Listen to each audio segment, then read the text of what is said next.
That's very true. I mean, when you're living in the lie of something in your subconscious that's a trauma, it will cause you a lot of suffering. If you're living in the truth, you will have much more ease.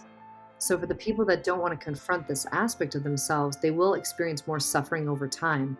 And that's why, for almost every person that I've ever talked to about moving out of the home with their mother, whenever that's come up, it's always been how do we build ambition in this person to understand what the trajectory of this action is going to be in their life 3, 4, 5 years down the pipe?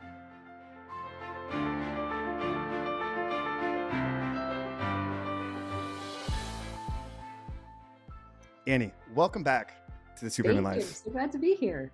Thanks Yeah, for you're having me. joining. Yeah, you're joining a short list of returning guests. We're episode 165 here with you, and we've only had Larry, one of my other business partners, Josh. We've had Dr. Trish on multiple times. We've had one of my other great friends. So you may be only the fifth or sixth person that's been a returning guest, which the audience should know then that we're going to be bringing some fire today. So welcome I back. love it. Excited about the conversation. Me too. Me too. Thank you for letting me bring the fire. That's always fun.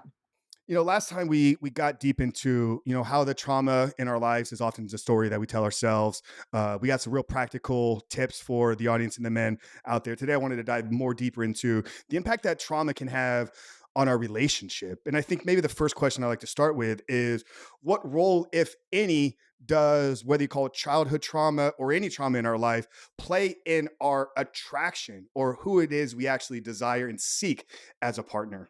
Oh, goodness. This is a good one because let me tell you what I've noticed from working with couples in their trauma and then also in business over the last, 15 years is that you will actually attract either someone who has a similar trauma to you, or you'll attract someone whose trauma syncs up perfectly with your trauma. And what that means is that for most of us, when we are in a relationship with someone, it's almost as though we're healing partners for each other around our trauma if we allow that to occur, which is actually, I think, a very beautiful thing. So if you think about it, even when you're dating, each person you meet is a way for you to heal a certain aspect of a trauma in your life. And then as you heal that aspect of the trauma, you actually up level to the next person and you work on something new. So it's a very fascinating thing to look at how trauma impacts the relationship and then also who you attract because of your trauma. So is there ever a point that somebody could reach then where they're so fully healed that the trauma is no longer having any impact on the relationship? I don't know if it's that you're so fully healed. I think what it is that you have a good enough level of communication, a strong enough level of vulnerability with the person that you're in relationship with that their triggers don't prevent you from doing the work. Because sometimes when you're in a very conflictual relationship, it could be very passionate, but you could also have a lot of triggers around the other person. And so what I found is it's not that you're getting to a point where trauma never exists anymore. It's just that you're so aware of the triggers you both are if you've done the work together that, say, for example, like if I was in a relationship and I had a meltdown around, feeling really stressed out about something work related, the person might be able to come over to me and be like, I got you. You're going to be just fine. Don't worry. And in the past, if someone had said that to me when I was in a more masculine state, I might have lashed out. But now, because I've done the work on my masculine, the work on my feminine that was linked to my trauma, I might be like, oh, you totally get it. Thank you. That's wonderful. Right. So there's the reaction that you'll have no matter what. You'll feel the reaction come up around the trauma, but how you handle it with your partner is different based on how much work the two of you have done with each other. Now, what are some unhealthy ways that people would handle that with their partner? Well, unhealthy ways, I was working with a couple the other day, and one of them has a lot of triggers around money. And so, whenever money was brought up, he would place it on the other person to say, well, you need to help me with this because you have all this money and I need your support. And she felt very much like, I can't give you any more money because if I do, it's going to be a massive trigger for you. And so, what I supported them on is okay, instead of walking into the trigger point with him, stay neutral and don't react or respond to where he's going and let him observe himself be in this trauma loop. And if he can observe it and say, wow, I've done that now 5 times, I don't know if I want to go there again, and you stay neutral, then you actually have a chance of helping the person see that their behavior is not linked to your behavior. It doesn't have to be. So that's called interrupting the pattern. And that's what we're always looking to do with the trauma, because if not, both, she could get triggered from him being triggered, and then all of a sudden they're in a massive ramp up where both of their masculines are fighting, even though that's the farthest thing from what they want to experience with each other. So that's where you can fall into a little bit of trouble if you let your trigger point or your trauma amp up into somebody else's trauma, and then you're both fighting for no reason other than you're stuck in a trauma loop. You brought up the masculine feminine multiple times already here, and I know that that's been a big role of the work that you've done on yourself as an age driven entrepreneur woman that has set on a mission to tackle the world. Like, you have to, in your day-to-day life, step into the masculine. You and I have had personal conversations about how you've kind of worked through this on your own. Curious as to what role the masculine and feminine is playing in just trauma in general. Is it always going to appear in these kind of polarity dynamics? Well, I think the masculine and feminine, people have so many traumas around those two things. And you see that as a pattern that exists within relationships, right? Because, Have examples? yeah, so for example, let me think of the best one to use here. So I would probably say the best example I would give you is that because society has created a much more masculine attraction for women, right? We're given more opportunity now, we're able to take on more. We're more likely to be leaning into that masculine piece and not leaning into that traditional feminine piece. And so when you meet someone and you start getting into a relationship, a woman might very much emasculate the man that she's with without intention, just because she's so used to having being that forceful with that push energy all day long in her job. So what's really important for most couples is to be able to take the masculine out of the conflict so that it's not two masculine heads going up against each other in that conflict. Because what women tend to do is the man will amp up or the woman will amp up. And because a man, when he comes into conflict with a woman, he has to amp his masculine to try to get her back into feminine. But if a woman's been too masculine at work all day long, it's easier for her to dive into the warrior and start fighting so that they're just amping, amping, amping, amping, and you never have a chance to redirect that energy. So that's where I think our society has done a little bit of a disservice in not teaching as much about polarity, or some of us, we haven't had a chance to learn that much about it. But if you can allow your feminine to show up in conflict, and that's really where you want to look at, what does the positive feminine look like versus the darker feminine? You really want to dig into some of those aspects of the feminine and the masculine so you can very clearly see, oh, I'm in dark masculine here, or he's in dark feminine here, because we don't, that's what causes most, almost all of the conflict off of the trauma. Yeah, I think there's an opportunity here to really zero in and almost get tactical to a certain extent. So 90% of the audience is going to be men, right? And then with that 90% is probably going to be split. Half of them seeking a relationship, seeking that kind of life partner, and then the other half in a long-term committed or in a marriage. So speaking to the guys that are maybe in a relationship, in a marriage, or in a long-term committed relationship. So this is appearing in their life probably on a weekly basis, right? They're getting into some type of conflict. What are some signs that maybe a guy could look for that the woman is displaying, that she's leaning more into her masculine? And how can we identify if that's trauma based, if it's situational based, and then what can a guy do? So I know that's a kind of a long-winded kind of three-stage question. Just curious if we can kind of unpack that a little bit. Sure. So the first thing for a guy to look for is if you feel like she's trying to fight you and to basically push energy into you during conflict. So, for example, if she's feeling to you like she's already stressed out or overwhelmed, that's a moment where you have to be careful because that could very easily amp up into the masculine. Because she's overwhelmed, she doesn't know what to do, she's already feeling frustrated. Hmm. So normally in those moments, what I tell the men is I'm like, make sure that you identify the emotion with her and you're like, hey, I can tell that you're getting really frustrated. Would you like me to give you some time alone? And then the key here is for the man to remain neutral, like that tree, right? If you've ever read the book by David Data, The Way of the Superior Man, I would tell everyone in your audience, you must read this book. It is the Bible for all men who want to be in relationship with women. If you read this book, you see very quickly that a man is there to be the tree in the midst of the woman's hurricane or tornado.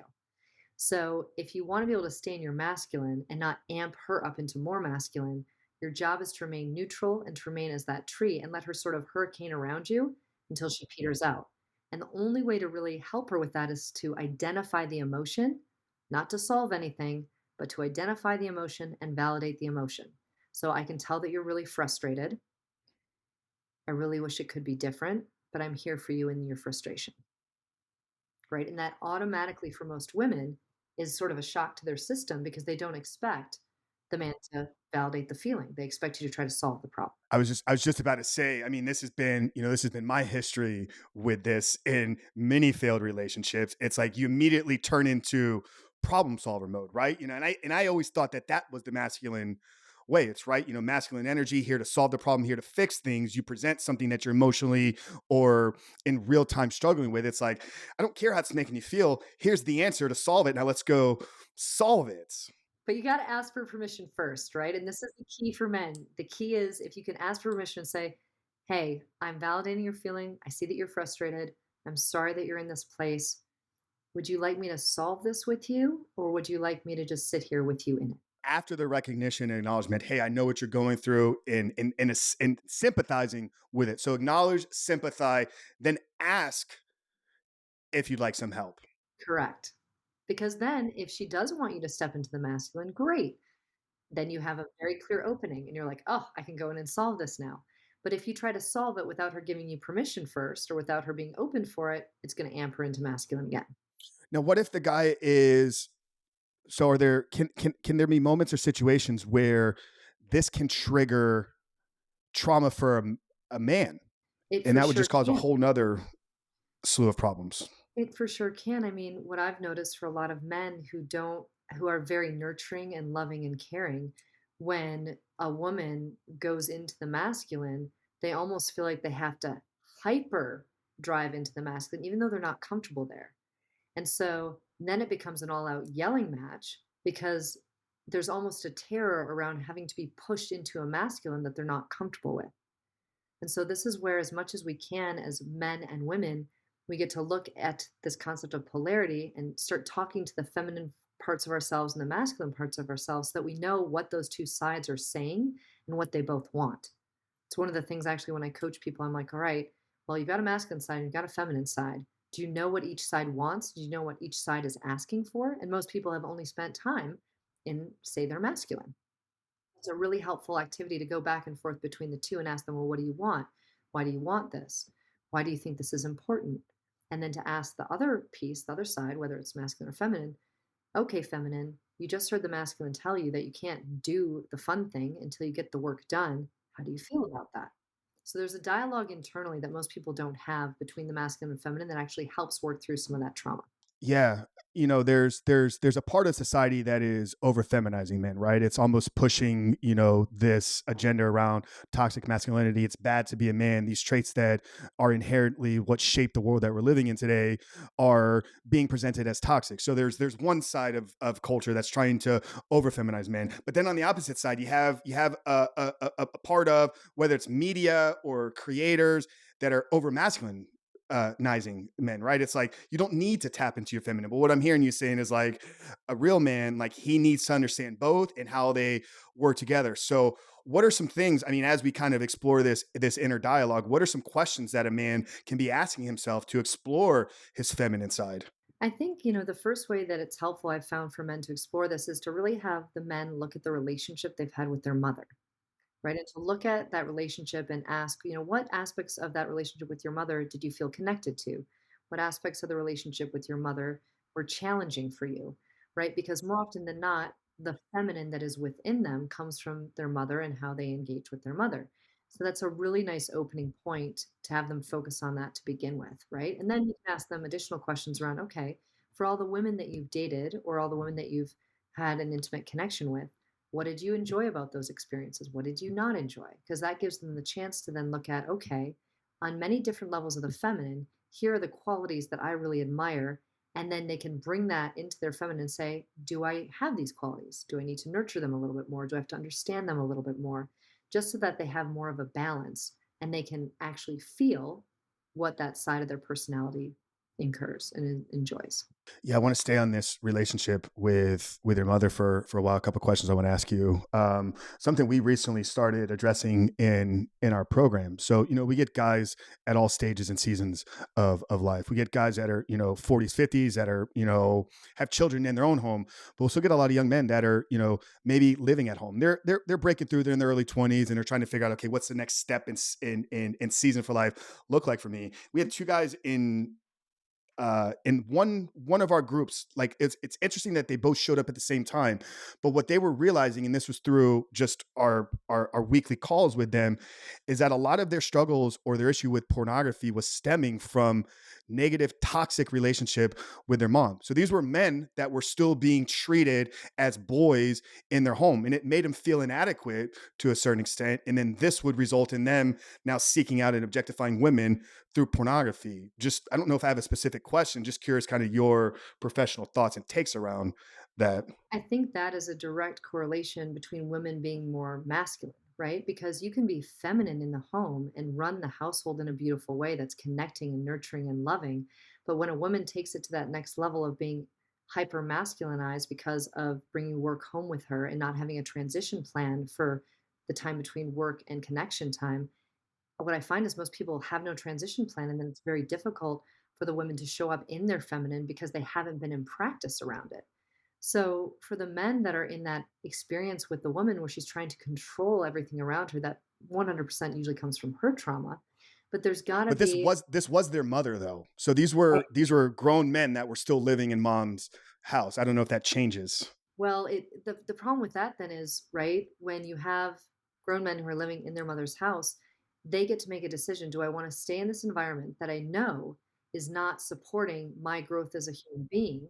Or do I want to move out of this environment and give myself a chance to not be hindered by the limitation of how the feminine has always showed up for me. And it's a big choice. It's a big choice to make these decisions, but I think, as long as men are willing to really look at the relationship with their mother and decide, am I ready to move out on my own and develop my own aspect of the feminine that's the feminine I want to experience, then it really does heal quite a few things in them for even the relationships of the women that are attracted to them. Got it. No, I love that. And I don't know if you've seen or witnessed this in any of the work that you've done. I know it showed up in my life in my early 20s, and it showed up in many of the men that we've worked and consulted with. A lot of times at that point, right? It's like I need to move out. I'm ready for this next stage. But then they begin to seek a woman in their life almost to replace the mother. And that's a traumatic response, actually. It's a traumatic response because they're trying to fill the void that was left by their mother instead of deciding, what do I want the feminine to look like for me to give me the most support, not necessarily on the same, experience that they had with their mother, even though that will feel most comfortable to them, but for them really to look at in a mature way, here's what I would want in a woman in my life, and to make a decision from that point, not from the point of here's what's comfortable because I experienced this living with my mother. But the default would be for these men, without taking some time to be very intentional about what they're looking for in a woman, to then very easily, because of their subconscious, call in women that are very much like their moms.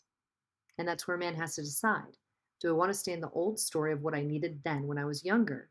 Or do I want to step into this new version of myself where I can experience more of my greatness with a woman that I intentionally am picking based on a set of values from the feminine that I am choosing and defining?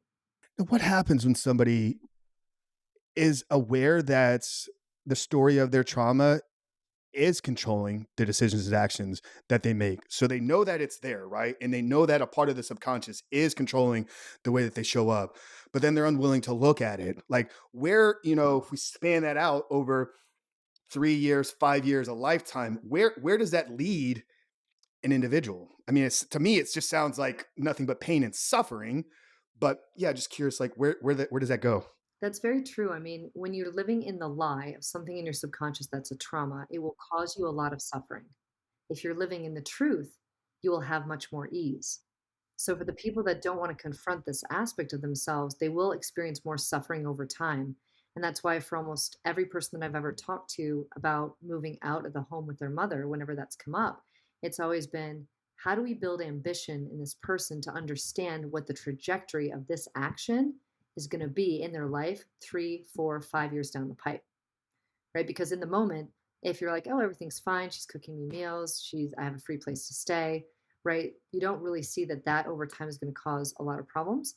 But when you look at, well, what about when I start dating someone, or what about when I want to increase and do something differently in my career, then all of a sudden it becomes much more problematic because there's suffering linked to not making a change. How does one build ambition? So, ambition, you really have to look at, is the current environment satisfactory or unsatisfactory? Then you have to get them to envision, okay, what's the future environment going to look like if I keep doing this exact same thing? So in the moment, it might be satisfactory. If I keep doing the same thing for the next 4 to 5 years, what is that environment going to look and feel like? You have to make it very real for people. And you can say, okay, if I keep living in my mom's house for the next 4 to 5 years, how would that impact my job? How would that impact my friends? How would that impact my relationships? Because in order for somebody to change their current environment, they have to understand that in the moment it might be satisfactory, but as they continue out year by year, that unsatisfactory suffering would exist for them. Because suffering and understanding that that's coming for you is one of the biggest things that moves you into a higher state. Do you think it's more important to focus on the pain of the status quo or the pain of staying in the current situation environment versus like the good that comes out of the new reality?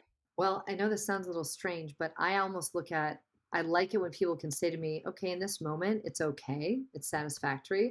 But if I keep doing this behavior, it's going to very quickly become unsatisfactory and really problematic, maybe even dangerous. Right. So I prefer that in the moment, they're sort of like a little clueless and like, ah, it's not that bad. I think it's fine. Because identifying the pain in that moment, they haven't changed yet, right? They haven't made a move. So it's obviously not that painful. But what is painful is thinking about what their life will look and feel like a week from now, 2 weeks from now, 3 weeks from now, with the very real repercussions of that same action over and over and over again. Most people don't think of the future, they think very much in the moment and what they're comfortable with. So if we can make them understand and experience that discomfort of what's going to happen over time, then they're more likely to move. Yeah, we have an assignment early on in the 16-week reboot program where we help them. I think you got to get clear on what it's like. If you've been struggling with a porn addiction for years, 5 years, decade, multiple decades, the first thing is to envision a life without the behavior, right? It's like, so we help them get crystal clear: 5 years, 3 years, 1 year. What can my life even look like in a handful of months from now? And that's the first half of it. The second part is think about 5 years down the road. If this doesn't change, If this you doesn't can you change. can you can look back over the course of the last 5 years and see the progression of your behavior. So remember where you were when you started. You're not in the same place now. If you took that time scale and you now compound it out over the next 5 years, where does it continue to lead to? And oftentimes the guys looking at their life continuing to get worse is, I never looked at it as ambition. I would say motivation or inspiration to now dedicate themselves to the program. So I'm curious with like ambition, because that was the word that you use. How does that differ from motivation or even the inspiration to want to go out and do a thing? Well, I find that inspiration and motivation is very short lived normally, but ambition is something that can drive you for longer periods of time because ambition is almost like I'm going out into the world to prove myself and to show up as myself versus inspiration and motivation. You're like, oh, I heard something really cool and I want to do that. Or, ooh, this inspired me to take an action. But is it a sustainable like progression of actions? For me, ambition is what creates that. Because if you go after your ambition and you're like, okay, this is what I feel when I'm in this space, I want to feel this every day. It's almost like that concept of desired end state that we talked about way back. If you understand the emotional, successful future that you most want to create, it's easy to be in alignment with that every day because it's an emotion that you can feel. So, ambition is closer to emotion, I think, to sustainable emotion than inspiration or motivation. What percentage of people, in your opinion, are having their lives ran by, controlled by the unprocessed or unhealed or even unaware trauma? Well, I think, at least from what I'm experiencing in people that I coach and people that I interact with, almost 95%, right? Because not many people go in and do this work. If they go in and do the work, their path dramatically changes, right? The revenue they can create dramatically changes. Even how they show up can dramatically change. But a lot of people are so comfortable in the old story. I mean, even today, I was coaching a gentleman and he told me he's a big entrepreneur. And he's like, Annie, there's no time. I have no time for anything. I'm like, what if that is the biggest lie that's been pushing you into burnout? And he literally was like, if that's the biggest lie and that's not true, everything I've been doing around telling myself there's no time is what's pushing me into this burnout. And if I don't change this, I'll never get out of it. I'm like, that's true. So is it possible that this is the biggest lie right now? Right. So until this moment, he's built a successful company, but there's always conflict and tension and resentment in the relationship or even outside of the relationship, just on the teams that he's in, right? Because he's taking care of everybody else but himself. And so in that moment, right, the trauma has been running him, whether he knows it or not. So a lot of people have no clue that their trauma is running them, even though it's showing up in every area of their life. So I'd say 95% of people have trauma that's running them based on their subconscious and based on things they can't see because it's in their blind spot. I think we got into the biggest lies on the business performance side last time. I think it was, the need to always be productive, right? To be successful. I think that was one of them. I think you and Larry came up with these 4 or 5 lies on the business side of things. Now, since your work has really transitioned more from at least what I've seen into the relationships, what are some of the biggest lies that people are telling themselves in the relationship? Well, I think one of the biggest lies is that when you're in a relationship with someone, you have to be everything for that person. And that is not true. One person cannot be everything for another individual. And it wouldn't work if they were. And so that's where I think there gets to be a new comprehension and understanding of friendship and the fact that you might be able to have an extraordinarily beautiful relationship with someone, but you still need friends, right? You can't be an island onto yourself and just be with that person individually one on one all the time. So that's a big lie you see in relationships.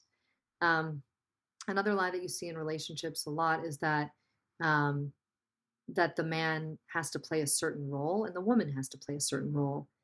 And what I've found is that, polarity is really more important than the roles. There needs to be some clarity on what role you're playing in the home environment as well as in the relationship department. But um, a big lie that everyone I think is stuck in is that when you're the man, you have to play this role. When you're the female, you have to play this role, and that just doesn't work many times. There are quite a few lies in the relationship side that show up. I mean, one of the other ones is that at least that I've seen for women is that they'll tell themselves the lie that connection is a chore, right? That serving their husband in a sexual or intimate way is a chore. And they'll believe that because, like, oh, it's just one more thing I have to do and it's never going to get me what I want.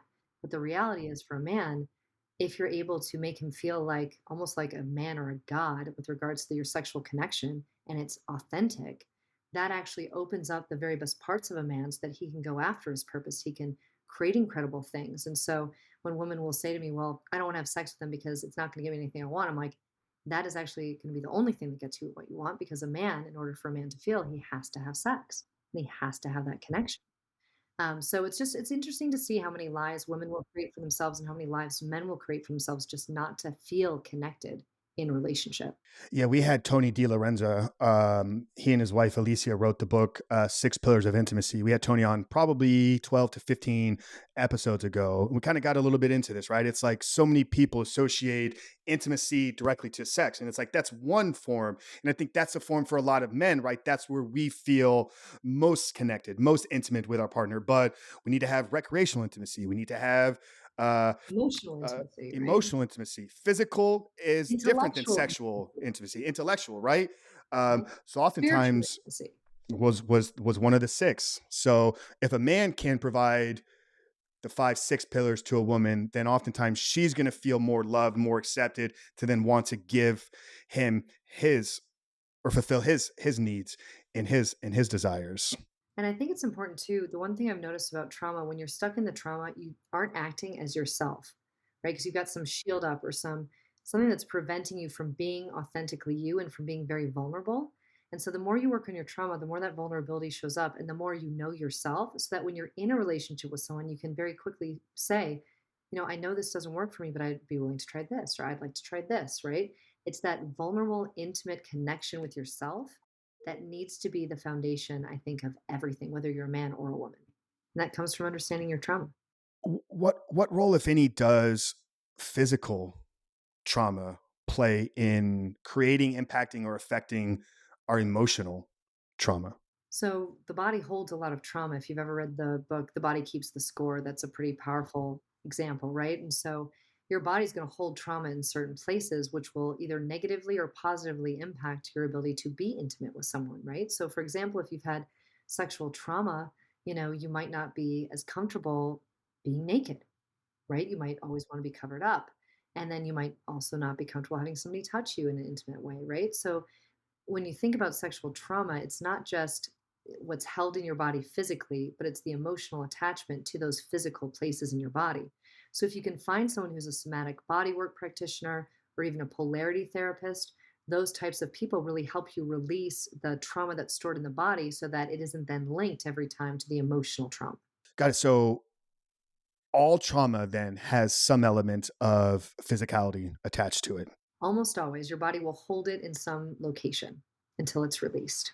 So even like, I think I used the example before of, the little boy that got on the plane. His mom put him on the plane at 5 years of age. When the plane door Mhm. closed, he literally believed that that moment was the only moment suspended in time. So he got hyper fixated on always being present and never planning for the future.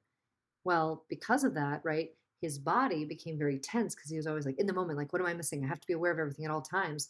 So the trauma was in his body, even though he wasn't aware that that was how his body was reacting to the trauma.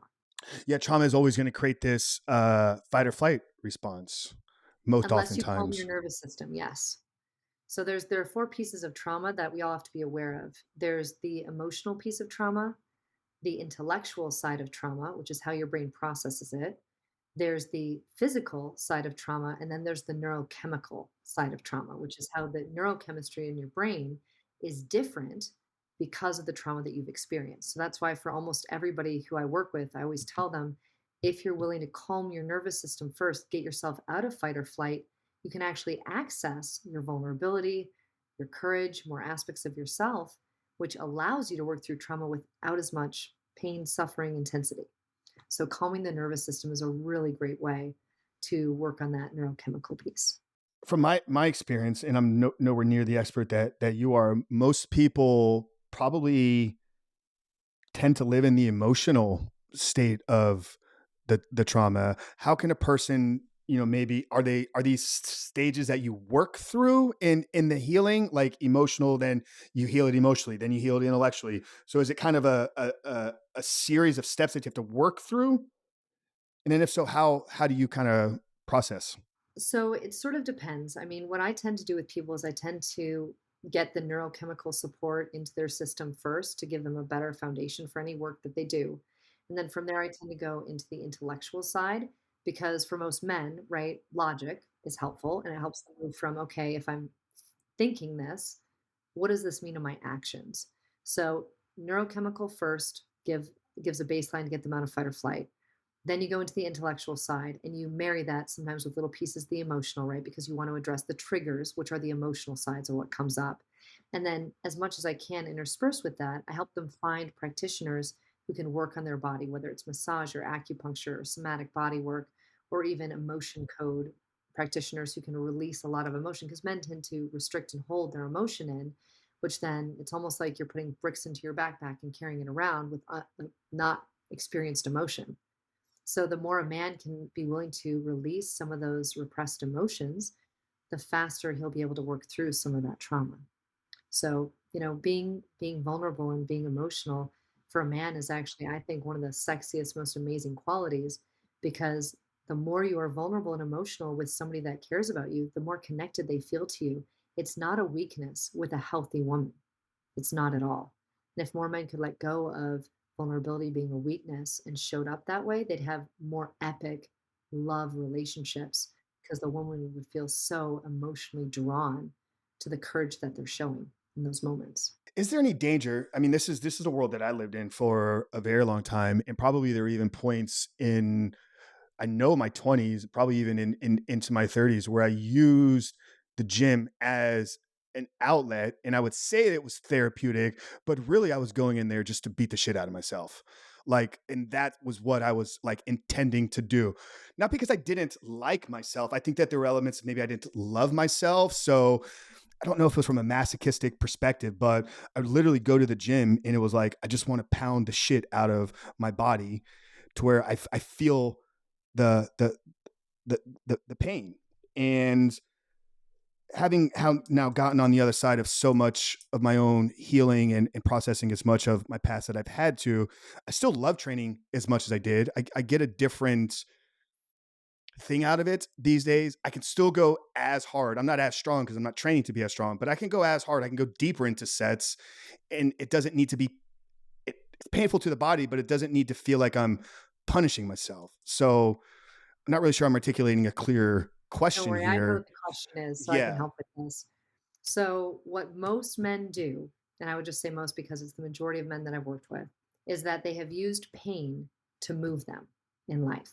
Okay, they use pain as fuel, they use it as momentum, they use it to move them instead of really looking at what is the positive thing that could move them, right? Purpose can move a man, but most men don't spend time on purpose, they spend time on pain. And so, what you were just alluding to is the fact that almost every man uses the gym to create some level of pain, and they will also link it to negative self-talk like, "Ah, don't be a pussy, you can get through this, be harder, you have to be harder," in these different ways because they don't have an outlet for their repressed emotion.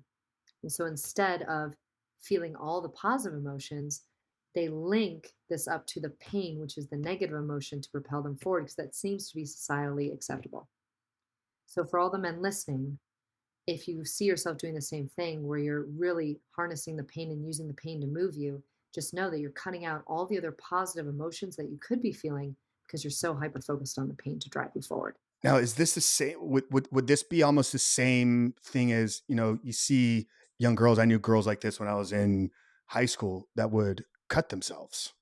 Like, is it the same emotional? I don't want to say the same wound, It's but is it a kind of is it? similar it's a similar way to feel something instead of feeling nothing, right? So a lot of people will repress all their emotions and then they'll want to feel something, but because they can't open up all their emotions back up again because they've been repressing them for so long, they'll go into anger or pain because that's the only emotion that you can get to when everything else is repressed. So if you're aware of it, if you're aware that maybe this is rooted in trauma, it's because it's hard for me to look back and be like, damn, all that time in the gym, all the bodybuilding, all the pain that I put myself through didn't produce any good fruit, right? Like it shaped me, character development, it shaped me from a physical development. Like I'm still living off of. It's almost like compounding interest in my 30s now because I spent so much time in the gym in my 20s. I have to work as hard, I have to pay as much attention on my nutrition because I put in all the work. So there's so much good that I got out of it. To think that like, okay, I shouldn't have done that. I don't know Well, if I no, that's not would the point. That's not the okay. point. It's not that you shouldn't have done it, right? So the key here is because trauma creates a story and we live into that story, right? We learn skills and we develop certain habits that the world will say are very good for us and we'll experience some of that reward from having built those habits. So for you, going to the gym, you built a habit of health and a habit of really working your body because you wanted to take your body to that next level. Right now, when you do that, it doesn't mean that it's a bad thing. It just means it's a skill set you developed. So, for anyone looking at their trauma, your trauma is going to help you develop a skill set. It's going to also reward you for that skill set, and it's going to get you to a certain point. But when you get to a certain point and you realize, wow, the pain that was needed to get me here, I'm not willing to experience anymore. That's when the switch can flip and you can be like, all right, that was a trauma response. It gave me a lot of great things, but now I'm ready to do something new. I'm ready to look at what would it be like if pain wasn't leading the charge? What if it was like love? Or what if it was connection? Right? So it's not that it was bad that you did all those things. It was actually epic and exactly what you needed. But when you reach a point where you're like, you know what, that's not working for me anymore. I want to try something different. And you know you reach that point. This is why when I see the guy in the gym that is in his 40s or 50s that is still living like a 20-year-old dumb meathead that's punishing himself and hasn't transcended that to go on to do something bigger. He's still chasing the same dream he was when he's 20. Like there's a place in my heart that I almost feel for that guy that I want to go sit down and have a conversation with him and figure out, dude, what's going on, man? Like there's something more that you're not getting out of this that is going to lead you to something greater in your life. I know I spent New Year's Eve with a guy like this, like incredibly well known, successful bodybuilder across the world. People know him, but he's in his 50s, maybe even in his 60s, and it's like he's still the same man in person that he was in his 20s. And it's like you should have transcended some of these Well, things. he So I wasn't think ready to transcend until you had that conversation maybe. Everybody's on a different journey, right? And so we have to be aware of that, that when you're on your own journey, it's gonna take you time to figure out when you're done with that cycle. how can Some a person people then know? never know. Are there signs? Are there questions? Like, is there a revelation point that people reach There's to? just For me, suffering. There's just suffering. suffering. Because you will feel like you are suffering. You will feel like sometimes it's burnout, sometimes it's suffering, but it's the general concept is if you're living in a lie around a trauma, then you will feel more suffering in your life. If you're living in the truth, you will feel more ease and joy and connection in life. And so that's what I always look for. I'm always like, okay, well, where am I experiencing suffering right now? Like what team am I on where I experience suffering? And then I always look at that. I'm like, okay, what lie am I telling myself about this experience that is linked to trauma? That if I were to reframe it, I would no longer feel that suffering. I mean, and I'll get very, very personal on this. Larry and I, we went through separation and divorce, and not because I didn't love him or he didn't love me, but more because our traumas were so intensely linked, and we've done work in this space for 15 years. We couldn't unlink our traumas. And what was really cool was this year, for the first time, he and I were both like, "Isn't this magical? We're not together, but I love like who he's become, and I love the relationship he's in, and I'm so thankful for this beautiful woman in his life who's helping raise my children. And I'm not in a relationship, but I absolutely adore my life. I'm super happy, and I'm like, who would have thought that we would get to this point? But sometimes people have to be separate for their trauma patterns to play out so that they no longer get caught in that cycle with each other. So that's the thing I would say about relationships. You got to either play it out and see where your cycle connects and then decide, do I want the cycle to continue or do I want to do something dramatic and supportive, whether it's learning about your trauma, working on it, or even separating out from it so you don't have to be in it anymore. That's so beautiful. I'm happy for both of you guys. You two are, I mean, literally two of my favorite people in the world. So to hear you share that and how it's, changing and growing for you just makes me It's makes been me so happy. amazing. Yep, it's been Yeah. amazing. It's well worth all of the emotional roller coaster that you go on when you're Yeah. in the process at the beginning. Now with these traumas, linking to each other, how similar are this, in addiction, right? You'll kind of hear the term like codependent, right? It's like you latch onto somebody, you find somebody that is going to almost feed into your behavior. How similar is the trauma linking to a codependent relationship? It is absolutely linked 100%. So, for example, right, my story was that I couldn't be as connected to Larry because if I was connected to him, he might die. And his story was if he caused any problems for me, he would be at fault for everything. So that's like the perfect combination of if I get too connected, then he's going to die. And his whole thing was, well, if I cause any problems, then it's his fault. So now you've got two people who literally can't be connected because if they were connected, the trauma loop would break. But it's sometimes very difficult to get there. And that's a codependency because then we became very good at, well, we work very well with each other. We always contribute amazing things for each other. But that connection point just wasn't where it needed to be. And sometimes you can't resolve a trauma in a specific relationship because sometimes only one person's willing to work on it and the other person isn't. That's the hardest point of the trauma in a relationship is when one person is like, I'm all in, I want to work on this, and the other person says that they don't have any interest in putting in more effort. Circling back to the suffering, I think this may be a similar question as to one I asked you personally in Nashville. But let's say, because you said, how does a person know that they need to transcend, this season or this stage of their life? And you're like, suffering. When the suffering has gotten to the point, or when there's any suffering around the trauma. And I know I asked you kind of a deeper spiritual question around all big religions. Everything says life is suffering. Buddha will tell you that. Christianity, pick up your cross daily. For me, that is there's going to be suffering in this world. If all a person knows, is suffering, maybe they were traumatized early on in life, like one of their first memories is that traumatic experience. So for them, life is nothing but suffering. How do they then know that, okay, I got to get out of this when all they've ever experienced is deep suffering?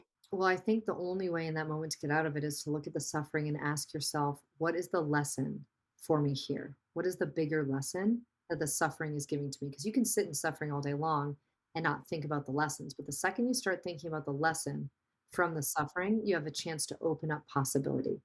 So, for example, right, if I know that I was suffering in my relationship and I was like, okay, well, what lie am I telling myself about this relationship? I'm telling myself that, I can't be connected because if I'm connected, something bad's going to happen to this person. So then you start basically looking at, well, is that really true? Is something bad going to happen if I'm connected to this person? And you start asking questions of yourself that allow you to start seeing, well, maybe my suffering isn't necessary. Maybe I don't have to be in this place, right? But until you look at the lesson and you start really questioning, is this true? So that's why I always say that one question. This is the most profound question. What do I want to be true? If you look at any suffering and you ask yourself, what do I want to be true in this moment? Do I want the suffering to be true or do I want there to be an alternate possibility? And then you can choose the alternate possibility and live into that, which changes everything. Changes behavior, changes your mindset, changes your action. What do I want to be true? Love that. Annie, you're a gift. Thank Oh, you. thanks. You are Thank, too. I'm so thank, glad to be part of your life. I'm thank so you so thankful for all much. the work you do for these men. Yeah. So you recently kind of had a pivot. You've been working with SEAL teams and Larry building an amazing company over there. I think recently you kind of started to, really open up yourself socially. Kind of, you got the North Star, Annie, and everything. So as we kind of bring today to a close, I asked you the Superhuman question last time. So we're not going to ask you what your definition of the Superhuman life is. Just tell us a little bit about kind of, this rebrand, kind of maybe what the genesis of really stepping out on your own, and then maybe what you're really looking forward to most in 2023 as we're kind of, kicking off the beginning of the year with the recording here today. Sure. Well, I mean, the reason why I stepped out on my own was because I really started to understand that all the work I've done for the past 15 years in trauma, even though I couldn't shift everything in Larry, my partner, I changed thousands and thousands of lives, both men and women. And I was like, well, if I think about what I'm really passionate about, all I care about is the transformation of the human life so that you can see what your true greatness is, so you can step into that and impact the world around you, right? Because you impact one man, it impacts his family, his spouse, if he has a spouse, his children, his business. Everything is a ripple effect out from that. And so for me, even though maybe I can't take on thousands of people, I can change the ecosystem of these individuals in a way that is so profound that everything they touch gets to change. So that for me was my mission in this world, to bring that to more people. And I was doing that with leadership and team performance. I still weave that in, but I know now that the trauma is the key to everything. If you can resolve some level of that trauma, every single person that exists in this world can step more into their greatness, which makes the world a better place. So that's why I'm doing, and you can find me northstar.annie on Instagram. I'll do more live videos coming up here in a bit so that you can see and learn from the videos as well.